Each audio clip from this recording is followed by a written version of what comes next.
Very special time on this trackside at Friday when we are joined by Zach Purton, who is the leading jockey in Hong Kong for season 2017-2018 in a quite extraordinary battle for jockey supremacy. Yes, there's one meeting to go at Sha Tin on Sunday. Zach leads Joe Moreira by 4 wins, and over there it's the morning. So good morning to you, Zach.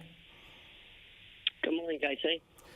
Boy, it's been a heck of a month of racing, and obviously between you and Joe Moreira fighting out for the leading jockey title.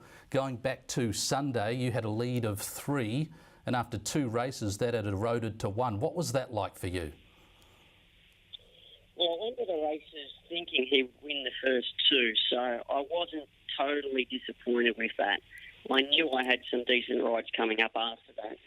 And I was just hopeful that I was able to execute well enough and that my horses turned up and I'd be able to start to stretch that lead a little bit more. But after I got it back out to a 3-win lead, and then he won the next one, I won the next one, he won the next one, you know, it was quite some day. To think that we won the first 7 races between us, just going pow, bang for bang. It was exciting. It was good to be a part of. And I know everyone from around the world was tuning in. Social media was going nuts, which is good to see because it's exciting for racing. And I said a month or so ago that I hope the Premiership went down to the last meeting for the fans, for racing, and it certainly has. It was quite something to watch. We're getting a vision of the score between you two on the day, and in the end it was a score draw at 4-all. So the lead that you went into, the third to last meeting, you came out with that same margin. Meeting 87 at Happy Valley, and Happy Valley's a track that you've been riding superbly throughout the season, Zach. Probably, well, definitely better on strike rate than Joe. Previous seasons there haven't been too much between you strike rate wise, but what have you put that down to, your high percentage of winners at Happy Valley compared to him? I'm not sure what's changed between him and I there this season. I know that I do enjoy riding at Happy Valley. It's a very tactical track. It's very tight, as we know. It's very exciting. And I enjoy going there every Wednesday. Well, a lot of the jockeys don't really like riding there, and I think that sometimes shows in the way that they ride the track. But it's been a happy hunting ground for me. This season, obviously, I've appreciated the extra winners. I've been able to ride there, and that's been the difference. How satisfying is it for you at this point? And I know you really want to win your second Hong Kong Jockeys Championship. How satisfying, though, to this point have you been with your season, the percentage of winners that you've ridden? Obviously, you don't have the luxury, your body doesn't allow you the luxury of getting down to as light a weight as Joe is able to get down to, so your volume of rides is a lot less. How satisfying has it been for you to be as competitive as you are and leading the way right now? Yeah, it's been an extremely satisfying season. I've ridden a number of winners that I never thought I was capable of getting to because of the weight that I can ride at. It really does limit my opportunities. And I thought, Douglas White, when he was 13-time champion, the most winners he ever rode in a season was 114, and I'm sitting on 135, I think it is at the moment. So to get that amount means that, one, I've been given a lot of support, I've had a lot of opportunities, but at the end of the day, I've been able to execute properly and get the job done, as well as riding a heap of winners. I've obviously had a lot of Group 1 winners. I was able to win the International Jockeys Challenge back in Australia, running third in the Melbourne Cup, second in the Golden Slipper, as well as the Group 1 back there, and the 2 Group 1s in Singapore as well. So, all around this season's been a fantastic season. I'm not sure if I'll be able to replicate it again. It'll come down to the quality of animal that I'll get on, but when I'm able to sit back and relax and reflect on the season, I'm obviously going to be very proud of what I've been able to achieve, but there's still one meeting to go. I still need to ride a couple of winners just to be safe, and I still have a job to do. Well, on Sunday it's meeting 88, 11 races on the program, and between you and Joe you have a ride in each and every race at this stage before any defections. You said that you want to ride 1, maybe 2 winners to secure it. Obviously it's not going to be easy for Joe to ride the sheer number of winners because you'll get it if it's a tie on first given the number of seconds, but What are the rides you're looking forward to? The horses that you think will give you their best for you to score those wins needed? It'd be nice if I could start off today and get rolling early. Best effort for Armin Lee. It probably means just as much to him as it does to me, because he's only trained 15 winners so far this season. The Jockey Club set the criteria for the trainers that they need to train 16 winners. Otherwise, they get a cross next to their name. If they get 3 crosses, they lose their licence.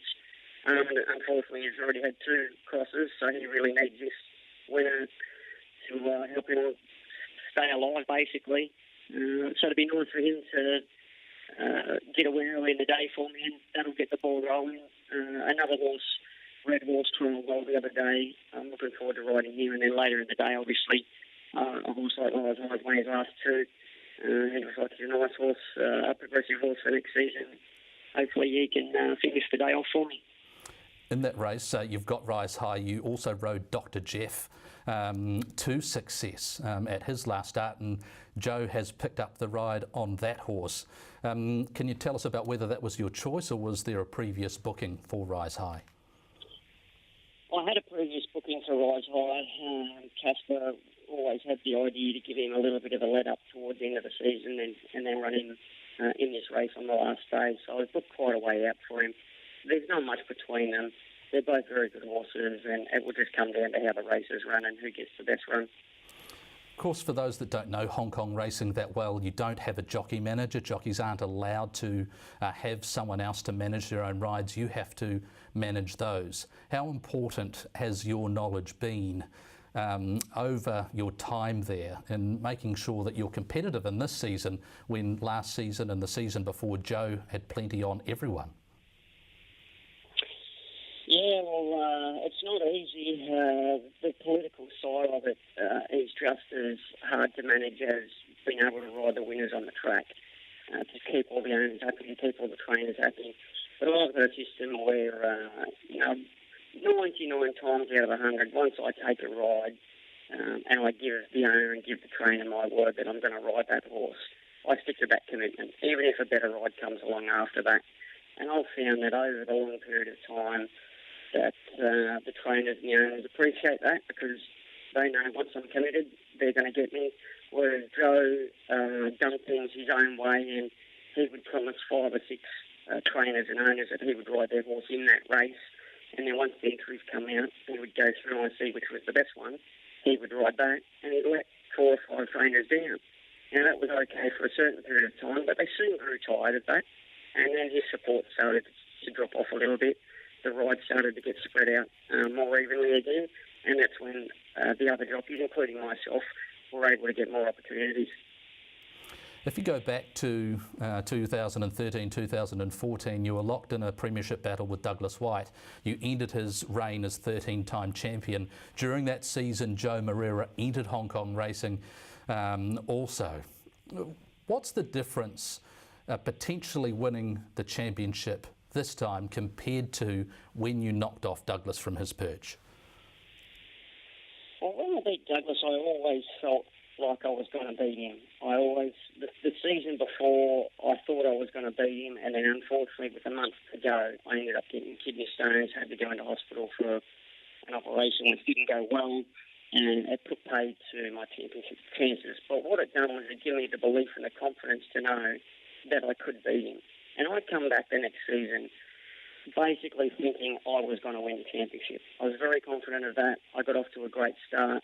I raced to the fastest 50 winners ever ridden in the Hong Kong season.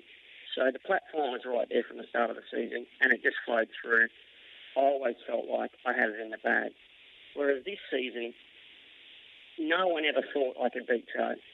1, because he had the support of John Size. 2, because he could ride 7 pounds lighter than I could ride. He had the support of all the owners in town, all the trainers. He could pick basically whatever he wanted. It was like he was invincible and he was untouchable. And I come back hoping that I would be able to compete with him again in the championship. And it probably wasn't until about January, we start in September, of course, it wasn't until about January that I started to believe that I had a chance to beat him, because he hadn't got away from me. He was only about 7 or 8 winners in front of me, and I thought, you know what, I can feel the tide turning a little bit. I could feel a little bit more support coming back my way. And I stayed in the hunt. I could see he was under pressure. He probably wasn't riding as well as he had ridden the previous few seasons. He was making more mistakes than what he'd made before. So I had a feeling that, you know, he just wasn't quite at his best. And I was within 5 winners of him in April, and then I got back-to-back suspensions. And he was able to go from 5 winners in front to 15 winners in front. And I thought then, well, it's too late in the game now. I'm probably too far behind. But in the month of May, I had an unbelievable month. I just rode winner after winner after winner, and I was able to cut him from 15 winners back to about 3 or 4.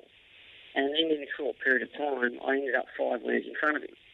And it's been the last 6, maybe 8 weeks that I've been in front of him, and I've been able to maintain and hold that lead. So I go into the last meeting 4 winners in front. It's still not over. I still need to ride winners, but I just felt there was a changing of the guard this season. And I think this win, if I am to win it, is going to be a little bit more special, just through the fact that I don't think anyone thought I would be able to do it. It's been a heck of a season. We've got some racing from Canberra that we'll be going to very soon. I need to ask you this one last question. You've probably only got about 30 seconds to answer it, but what will the racing landscape be without Joe Moreira, and if you do go on and win the championship on Sunday? It'll be completely different. Joe's one of those very unique jockeys. He's a superstar. You know, he's in the elite jockeys from around the world, so he's going to be missed. I'm going to miss the competition with him as well. But it's going to give the other jockeys here the opportunity to step up. Now, the Jockey Club goes and cherry picks the best jockeys from all around the world, so everyone that comes here can ride. It's very competitive. It's very hard. So someone's going to step up. Someone's going to be able to challenge me, and I'm sure it's going to be a good fight again next season. Zach Purton, thanks very much for your time and all the best on Sunday. Hope it's a fair fight, and may it be Jockey Championship number 2 for you. Hopefully. Thank you.